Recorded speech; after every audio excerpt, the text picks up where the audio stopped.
दोस्तों, ऐसा क्या हुआ कि मोदी की स्पीच का असर बीजेपी के खिलाफ ही हो गया?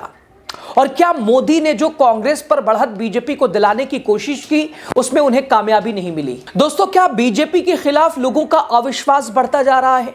दोस्तों, दरअसल प्रधानमंत्री नरेंद्र मोदी एक राज्य गए एक दिन के दौरे पर, वहां लोगों के बीच अपने अंदाज में भाषण भी दिया और कांग्रेस के खिलाफ हवा फैलाने में लगे रहे। वो तो आपके राज्य को पाकिस्तान को दे देना चाहते थे ये सब। लेकिन पीएम मोदी के दिल्ली लौटने के बाद उन्हीं के पार्टी बीजेपी के एक नेता को भाई साहब असम के लोगों ने तरीके से सबक सिखा दिया। नमस्कार, मामला माजरा क्या है, खबर क्या है, आपको बताएंगे। आप द राजनीति का विशेष सेगमेंट खबर और विश्लेषण मेरे यानी यासूब रजा के साथ देख रहे हैं। शुरुआत करते हैं, लास्ट तक आप बने रहिए। दोस्तों, असम के पश्चिम कार्बी आंगलोंग जिले में लंबे समय से बेदखली की मांग को लेकर आंदोलन हो रहा है। बेदखली का मतलब यह हुआ कि किसी व्यक्ति या समूह को उसके घर या जमीन या संपत्ति से कानूनी प्रक्रिया के जरिए जबरन बाहर निकालना या हटाना। दोस्तों, अब इसी मांग को लेकर प्रदर्शन अचानक हिंसक हो गया। गुस्साए प्रदर्शनकारियों ने कार्बो आंगलोंग स्वायत्त परिषद यानी KAC के मुख्य कार्यकारी सदस्य और भाजपा नेता तुलीराम रोंगहोंग के पैतृक घर को आग लगा दी और इस घटना में पुलिस की गोलीबारी से कम 3 प्रदर्शनकारी घायल हो गए, जबकि एक CRPF जवान को भी चोट आई है। इस दौरान पथराव की घटना भी हुई। दोस्तों, यह हिंसा तब भड़की जब प्रदर्शनकारियों को खबर मिली कि भूख हड़ताल पर बैठे कुछ लोगों को पुलिस ने हिरासत में ले लिया है। हालांकि पुलिस ने बाद में इसे गलतफहमी करार दिया और दावा किया कि भूख हड़ताल पर बैठे लोगों को स्वास्थ्य जांच के लिए अस्पताल ले जाया गया था। दरअसल दोस्तों, पश्चिम कार्बी आंगलोंग के फेलांग गपी और इसके अलावा खैरोनी इलाके में करीब 2 हफ्ते से 9 लोग भूख हड़ताल पर थे। वो प्रोफेशनल ग्रेजिंग रिजर्व यानी PGR और इसके अलावा विलेज ग्रेजिंग रिजर्व VGR नाम की सरकारी चारागाह जमीन से कथित अवैध कब्जादारों को हटाने की मांग कर रहे थे। और यह जमीन आदिवासी समुदाय के लिए एक तरह से आरक्षित है और यहाँ मुख्य रूप से कार्बी जनजाति के लोग रहते हैं। पश्चिम कार्बी आंगलोंग और इसके अलावा कार्बी आंगलोंग 6ठी अनुसूची के तहत स्वायत्त जिले हैं और जहां आदिवासी जमीनों को बचाए रहने के लिए विशेष प्रावधान है। अब देखिए दोस्तों, असम की बीजेपी सरकार को जो करना चाहिए था वो तो कर नहीं रही है। असम के मुख्यमंत्री हिमंत बिस्वा शर्मा का पूरा ध्यान तो इस पर होता है कि कैसे भारत के अंदर बांग्लादेशी ढूंढे जाए, और हालांकि इसमें कामयाबी नहीं मिलती, फिर भी वो करते हैं, क्योंकि दोस्तों ऐसा करने से दरअसल बीजेपी की राजनीति को खाद और पानी मिलता रहता है। तो दोस्तों, जब CM का ध्यान इस पर हो और उनके साहिब का ध्यान जब इस पर हो, जो सच नहीं है उसे सच किसी भी तरह से जनता को बताया जाए, तो ऐसी स्थिति में ऐसे हालात तो बनेंगे ही। खैर दोस्तों, कार्बी आदिवासियों की बेसिक मांग जिस पर सरकार का ध्यान नहीं रहा, जिसकी वजह से हजारों की संख्या में लोग सड़क पर उतर आए, हाईवे जाम कर दिया। इसके अलावा लोग कामोकाम की ओर मार्च करने लगे और वहां बीजेपी नेता तुलीराम रोंगहोंग का पैतृक घर है और पुलिस ने दोस्तों भीड़ को रोकने की कोशिश की, पत्थरबाजी हुई और फिर पुलिस ने फायरिंग की और बल का प्रयोग करना पड़ा। इस दौरान प्रदर्शनकारियों ने रोंगहोंग के घर में आग लगा दी। खैर दोस्तों, बीजेपी नेता के लिए राहत की बात रही कि अच्छी बात यह रही कि घर में कोई नहीं था। खैर दोस्तों, रोंगहोंग दीफू में रहते हैं और उनके परिवार वाले भी बाहर थे। खैर दोस्तों, यह विवाद कोई नया भी नहीं है। कार्बी छात्र संगठनों और इसके अलावा जनजातीय समूहों की मांग पर फरवरी 2024 में रोंगहोंग ने इन चारागाह जमीनों से बेदखली करने की बात कही थी।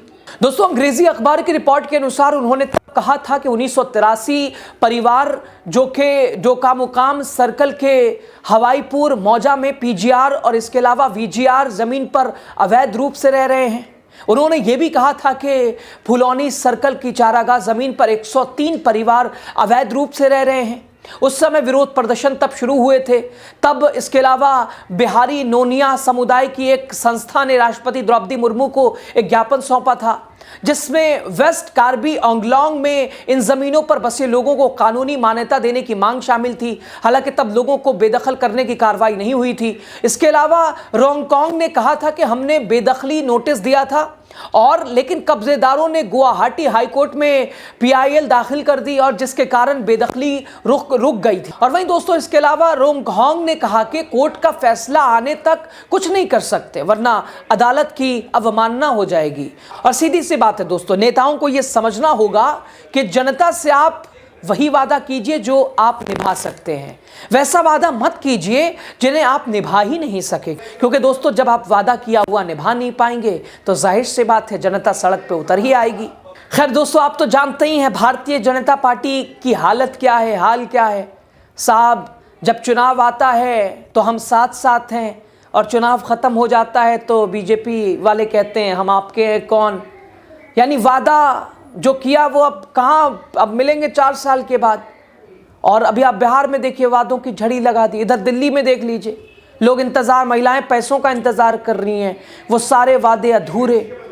और बीजेपी 2 करोड़ हर साल नौकरी, 15 लाख रुपए खाते में, बेरोज़गारी, महंगाई, वो बड़े बड़े वादे सब हवाई। और बीजेपी के वो वादे सपने लगते हैं, पूरे होते दिखाई नहीं देते हैं।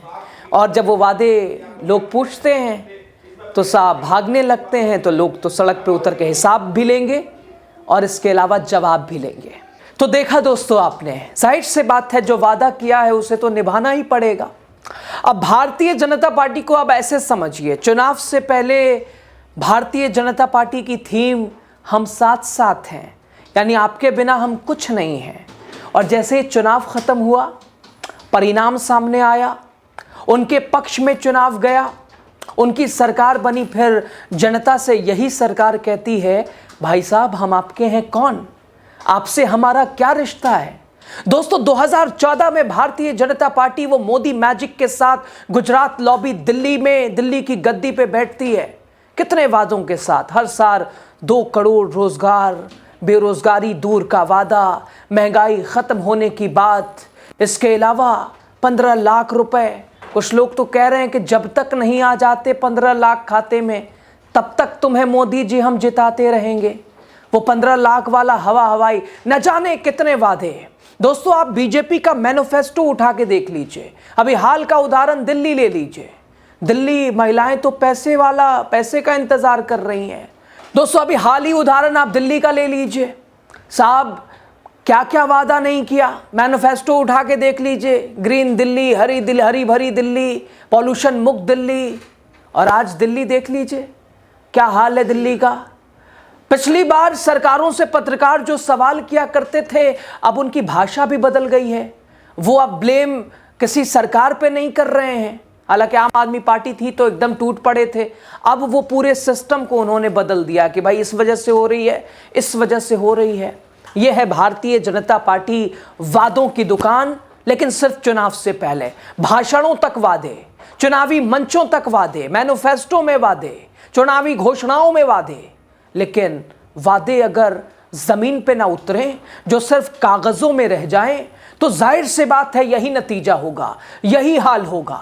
सड़क पे आंदोलन होंगे, सड़क पे लोग उतरेंगे, उन वादों को सरकार को याद दिलाएंगे, मोदी जी से पूछेंगे साहब वो वादा किया था उसका क्या हुआ, वो वादा उसका क्या हुआ, और सारे वादे अधूरे। खैर क्या दोस्तों, जो इस रिपोर्ट के जरिए हमें लगता है कि आपको भी लगता है, क्या वादों की हवाई सिर्फ भाषणों तक है? और असम के लोग क्या कह रहे हैं, असम की जनता सड़क पे जो उतर आई है और मोदी जी के आते ही और जिस तरह से बीजेपी के ही नेता की घेराबंदी कर दी, तो जाहिर से बात है हेमंत बिस्वा शर्मा को क्या उससे फर्क पड़ेगा? लोगों की बात सुनेंगे या बांग्लादेशी ढूंढने का काम करेंगे? बताइए, राय दीजिए। खबर पे आपकी राय मुझे लगता है ज़्यादा ज़रूरी है।